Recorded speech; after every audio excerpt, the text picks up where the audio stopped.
The company Spotify is a very interesting case study. The amount that Spotify pays the creators by way of the record companies for the licensing of the recordings for streaming, as well as the publishers, the people who license the public performance of the song, amounts to about 70% of their revenue that they generate from selling advertising or from their subscriptions. And they are continuing to increase the number of paid subscribers. So as they make more strides for attracting more paid subscribers for their services, it's creating a situation where they are making more money, but can they survive and become profitable on the 30% that they're left with? The margin just isn't big enough.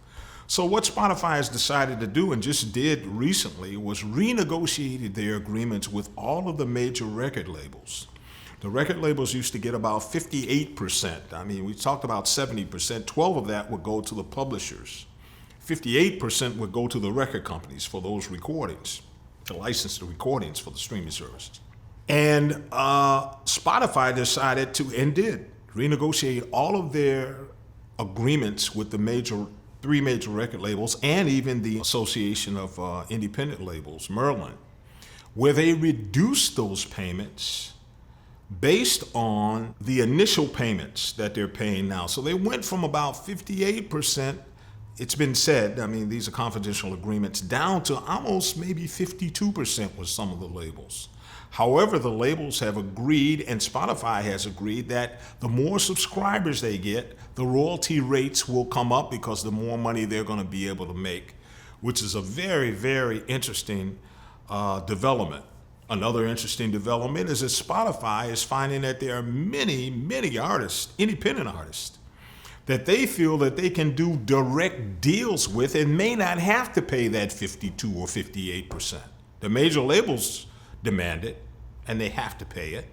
But if there are some independent artists, Chance the Rapper, or other independent artists, that they can make a deal directly with them, they could possibly play those artists less. Why? Because the artist, if they're signed to a major label, the major label is making 58% of the revenue, and they're paying their artist on the artist royalty rate of 15%, which is what?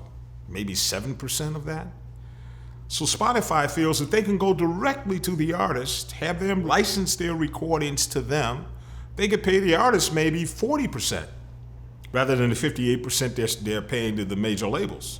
So that they're going to be able to benefit more. Spotify has done that on occasion, although they don't want to create any problems with the major labels, so they're really trying to not do that on a broad level at this point. But you have to figure there's more and more independent artists that may not even be interested in signing with a major label, might be interested because streaming is really taking over, in doing deals directly with Spotify. So the future for Spotify and streaming is going to continue to grow, and it's going to be a very fascinating subject for years to come.